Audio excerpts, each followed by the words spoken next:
मैं आज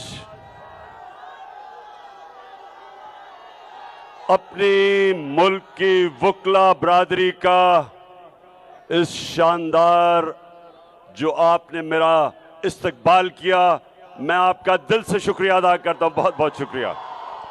मेंबर पंजाब बार, आप सबका सीनियर वकला और नौजवान वकला और जो मेरी बहनें यहाँ आई हुई हैं, मैं सबको आज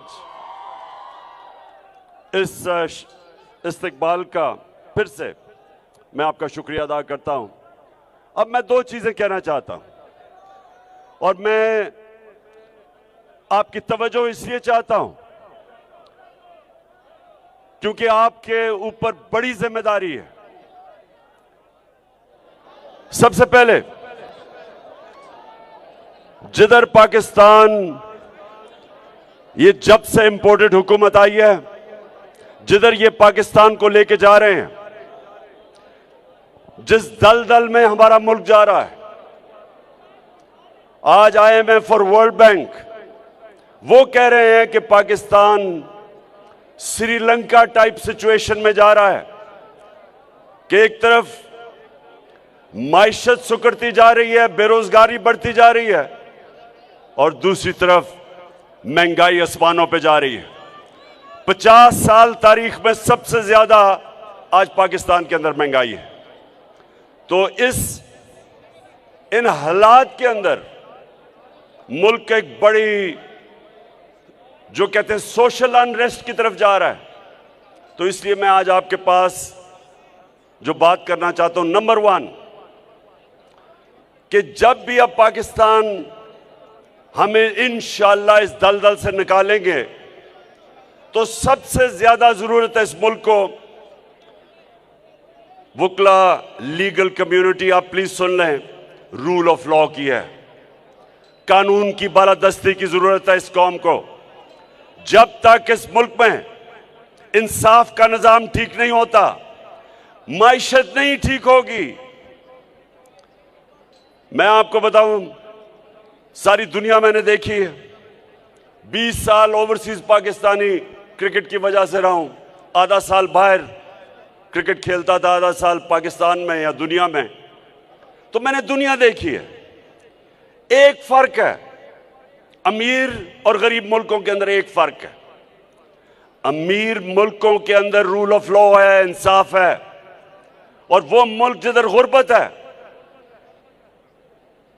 उधर जंगल का कानून है, उधर इंसाफ नहीं है। मुझे बताएं, कभी भी आपको मौका हो मगरबी ममालिक में जाने का, मैंने कभी नामालूम फोन कॉल से धमकियां किसी को नहीं देते देखा। मैंने कब्जा ग्रुप नहीं देखे। जमीनों के ऊपर किसी की जरूरत नहीं कब्जा करने की। मैंने आम आदमी को थानों के अंदर जिस तरह का जुल्म हुआ शहबाज गिल पे, किसी की जरूरत नहीं है करने की। किसी एक, ये नहीं कि वो कोई दहशतगर्द था या वो कोई माफिया का हिस्सा था या वो कोई हार्डन क्रिमिनल था।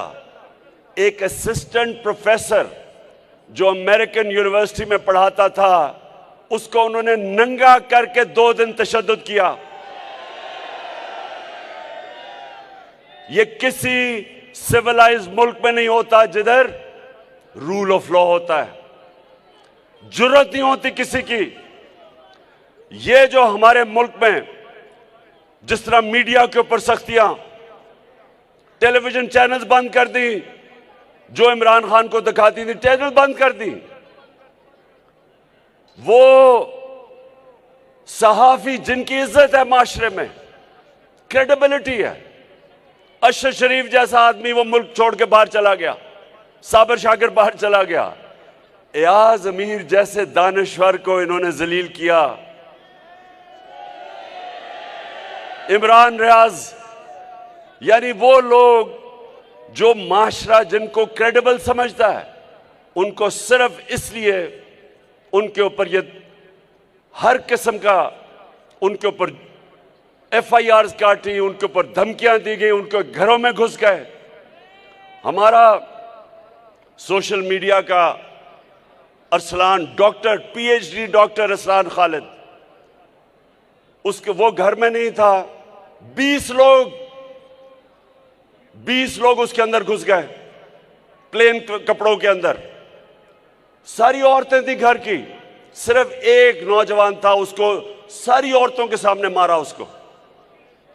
तो कौन से, मैं अपनी कौम को आज कहना चाहता हूं, मेरी कौम ये सुन लो, ये है जुल्म का निजाम, ये है जंगल का निजाम कि जो ताकतवर हो वो जो मर्जी करे और जो कमजोर हो कोई कानून उसकी हिफाजत ना करे। वो लॉ एनफोर्समेंट एजेंसीज जिनका काम है कि रूल ऑफ लॉ इंप्लीमेंट करना, वही कानून तोड़ती हैं, वही लोगों के ऊपर जुल्म करती हैं। और सबसे ज्यादा जरूरत यह समझ जाएं कि जब तक एक मुल्क में रूल ऑफ लॉ नहीं होता, उस मुल्क के अंदर इन्वेस्टमेंट नहीं आती। रूल ऑफ लॉ नहीं होता तो करप्शन होती है। जिन मुल्कों में रूल ऑफ लॉ होता है, करप्शन नहीं आ सकती। आपने कभी सुना है, कोई मुझे एक मगरबी मुल्क बता दें जो जिधर जमहूरी निजाम चल रहा है, एक बता दें जिनके वजीर आजम के अरबों अरबों अरबों रुपए की प्रॉपर्टीज मुल्क से बाहर हो, एक बता दें। आप और तो छोड़ें, ये साथ वाला मुल्क, ये नरेंद्र मोदी, इसकी कितनी बार प्रॉपर्टीज है, ये कोई तस्वर भी नहीं कर सकता कि मुल्क का प्राइम मिनिस्टर अरबों रुपए के महलात बाहर रखे, बिजनेसेस बाहर रखे, बच्चे बरतानिया का पासपोर्ट कहें कि हम पाकिस्तानी शहरी नहीं, क्योंकि वो जवाब ही नहीं दे सकते कि अरबों रुपए की प्रॉपर्टीज में रह रहे हैं। ये कहीं नहीं होता। ये तब होता है जब ताकतवर के लिए एक कानून और कमजोर के लिए दूसरा, जो जंगल का कानून है। शेर के लिए एक और कानून होता है, बेचारा हिरन के लिए दूसरा कानून होता है जंगल में। शेर जो चाहे करता है, उसको कोई पूछता नहीं है, और बेचारा जो कमजोर होता है उनको कोई हिफाजत करने के लिए नहीं आता। ये है इस वक्त पाकिस्तान के हालात। आप तमाशा देखें, अभी आपने करारदाद भी पास की कि किसी भी मुहज़्ज़ब माशरे में ये तस्वर कोई कर सकता है कि मुल्क का वजीर आजम, जिसको सजा होनी थी FIA के अरबों रुपए के केसेस में, उसके बेटों को सजा होनी थी ओपन एंड शट केसेस में, वो प्राइम मिनिस्टर भी बन जाता है और वो जाके लंदन एक सजायाफ्ता मफरूर झूठा, जो इस मुल्क से पैसे चोरी करके अरबों रुपए की प्रॉपर्टीज में, उससे क्या चीज करने, कंसल्ट करने जा रहे हैं कि पाकिस्तान का आर्मी चीफ कौन होगा। यानी जो मुल्क की नेशनल सिक्योरिटी के लिए सबसे बड़ा होता है, मुल्क की नेशनल सिक्योरिटी के लिए, वो एक डाकू, एक मफरूर, एक जो अरबों रुपए पैसे चोरी करके बाहर भागा और जो झूठ बोल के बाहर गया, और प्राइम जो मौजूदा क्राइम मिनिस्टर है, इसने साइन किया था वो एफिडेविट अदालत में, यहां हाई कोर्ट में, कि जी वापस आ जाएगा इलाज करवा के। ये फैसला करेंगे पाकिस्तान की नेशनल सिक्योरिटी के लिए, जो सबसे इंपॉर्टेंट पोजीशन है। क्या ये फैसला करेंगे? आप मुझे बताएं ना, आप बताएं मुझे। ये कोई तस्वर कर सकता है कि किसी मौजूद माशरे में होगा? और फिर हम अपनी कौम को क्या पैगाम दे रहे हैं? हमारे 60% पाकिस्तानी 30 साल से कम उम्र में नौजवान हैं। अपने यूथ को हम उनको हम क्या पैगाम दे रहे हैं कि कोई चोरी करना बुरी चीज नहीं है। हम कह रहे हैं कि अगर डाका मारो तो बड़ा डाका मारो, सिर्फ छोटे चेर जेलों में जाते हैं। बड़ा डाकू ये नहीं हम पकड़ सकते इस माशरे में। और मेरे ये आप वकला के लिए सबसे इंपॉर्टेंट कि मेरे नबी सल्लल्लाहु अलैहि वसल्लम ने कहा था, ये मैं बार बार लोगों को ये हदीस सुनाता हूं, ये आज हमारे मुल्क के लिए सबसे जरूरी है। उन्होंने कहा तुम्हारे से पहले बड़ी कौमें तबाह हुई। जब छोटा चोर चोरी करता था जेल में डालते थे, लेकिन जब बड़ा डाकू चोरी करता था उसको माशरा सजा नहीं देता था, वो तबाह हो जाता है। जो माशरे में रूल ऑफ लॉ नहीं होता वो आहिस्ता आहिस्ता तबाह होता है। और ये जो इन्होंने 5 महीने में जो पाकिस्तान के साथ किया है, जब से ये बैरूनी साजिश के तहत ये डाकू हमारे ऊपर आए हैं, इन्होंने जो मुल्क के साथ किया है दुश्मन भी ना कर सके। वो इकोनॉमी जो मुश्किलों से कोरोना के बावजूद ठीक चल रही थी, 17 साल के बाद सबसे ज्यादा ग्रोथ रेट थी पाकिस्तान की। जो पाकिस्तान की इकोनॉमिक सर्वे इन्होंने प्रिंट किया उसके मुताबिक 4 फसलें रिकॉर्ड थी, एक्सपोर्ट्स रिकॉर्ड थी, टैक्स कलेक्शन रिकॉर्ड थी, इंडस्ट्री देर के बाद उठी थी, 11% ग्रोथ रेट थी। करके हम दुनिया को ये बतला, तो कैसे ये चोरों को ऊपर मुसल्लत किया।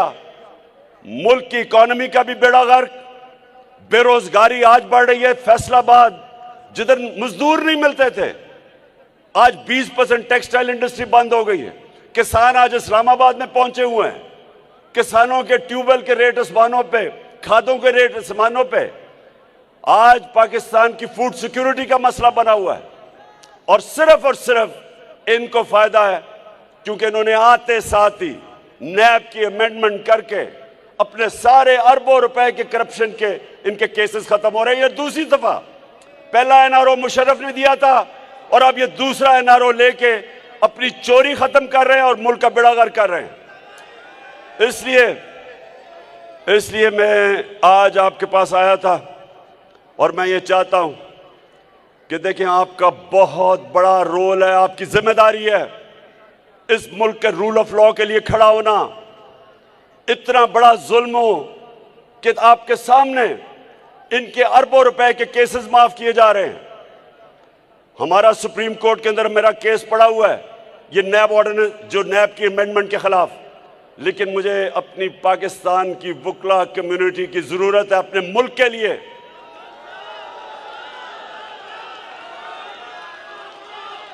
अपने मुल्क को हकीकी तौर पे आजाद करने के लिए, रूल ऑफ लॉ के लिए। रूल ऑफ लॉ, इंसाफ, जब हजरत अली रज़ी अल्लाह ताला ने कहा था कुफर का निजाम चल जाएगा, लेकिन ना इंसाफी और जुल्म का निजाम कभी नहीं चलता। इस मुल्क में मुझे लोग कहते हैं जी कैसे आप पाकिस्तान को इस दलदल से निकालेंगे। मैं आपको गारंटी करता हूं कि जो बैरून मुल्क पाकिस्तानी है, 1 करोड़ पाकिस्तानी बाहर है, एक दफा यहां हम अपना कानून ठीक कर दें, हम रूल ऑफ लॉ इंपोज कर दें, कॉन्ट्रैक्ट एनफोर्समेंट कर दें, मैं आपको कहता हूं कि सिर्फ 5 लाख ही बैरून मुल्क पाकिस्तानी इन्वेस्टमेंट कर दें, आपको IMF की जरूरत नहीं पड़ेगी, आपको किसी से भीख मांगने की जरूरत नहीं पड़ेगी। आपका वो जो अभी शहबाज शरीफ जिधर जाता है हाथ आगे फैला देता है, वो है तुम्हारे पास? जिधर जाता है पैसे मांगता है और कोई पैसे देने के लिए तैयार नहीं है। आपने वो देखा था, मेरे वकला, आपने वो देखा था कि वो जो सेक्रेटरी जनरल यूनाइटेड नेशंस का आया है एंटोनियो गुटरेस, उसका बाजू ही पकड़ लिया इसने। कहता कि अगर आप हमें पैसे देंगे तो मैं और मेरे मिनिस्टर आपको वादा करते हम चोरी नहीं करेंगे। कभी सुना ये? कभी मुल्क का प्राइम मिनिस्टर ऐसी बात करता है? और वो गुटरेस को, वो सेक्रेटरी जनरल को पता था कि 60% इनकी कैबिनेट जमानत पे है, करप्शन के केसेस पे है, प्राइम मिनिस्टर खुद जमानत पे है। तो मेरे वकला, आज वादा करना है, मैं जो अब इस तहरीक में निकल गया हूं, मेरी हफ्ते से ये तहरीक शुरू हो जाएगी। आपने मेरे साथ निकलना है जब मैं आपको कॉल दूं इस मुल्क को हकीकी तौर पे आजाद करने के लिए। और मैं अपनी सारी कौम को आज आपके सामने कह रहा हूं कि आगे से जो भी आपको नामालूम नंबर से टेलीफोन करके धमकियां दे, उसको वापस धमकी दो ये कहते हुए कि मेरा आइन मेरे फंडामेंटल राइट को प्रोटेक्ट करता है। फ्रीडम ऑफ स्पीच मेरा राइट है। मैं यूएई के होके अभी मैं तुर्की होके आया हूं और मैंने उन भाइयों को कहा कि आप हमारे बड़े अजीम भाई हैं, हमेशा आपने हमारी मदद की। और मैंने यही कहा जब मैं आया हूं तो आप समझेंगे शायद ये मांगने आया। क्या बोला तूने? आया हूं तो आप समझेंगे शायद ये मांगने आया। मैं मांगने नहीं आया, लेकिन मजबूरी है। बस बस बस बस बस बस मैं ये कह रहा हूं कि देखिए, वो मैंने एक चीज कहता हूं अपनी पाकिस्तानी कौम के लिए कि एक फौज, एक शेरों की फौज जिसका सरदार गीदड़ हो,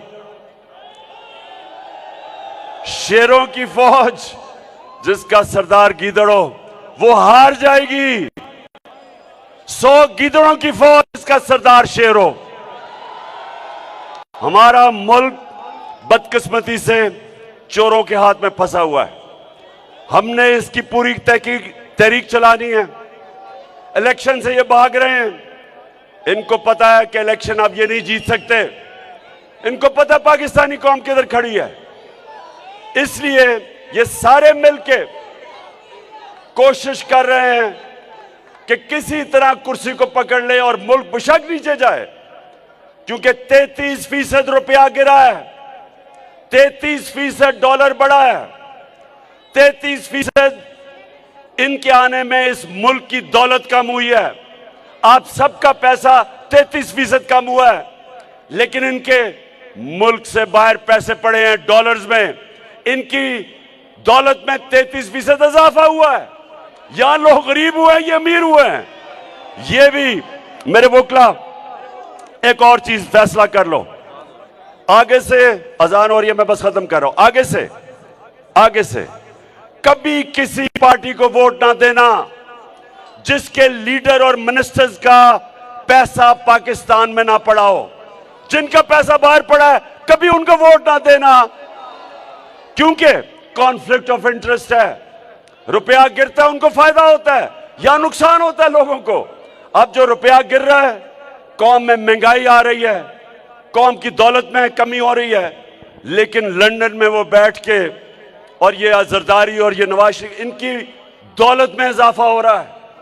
इसलिए आप सब तैयार हो जाओ, मैं कॉल दूंगा और इंशाल्लाह हकीकी तौर पे अपने मुल्क को आजाद करेंगे। पाकिस्तान जिंदाबाद।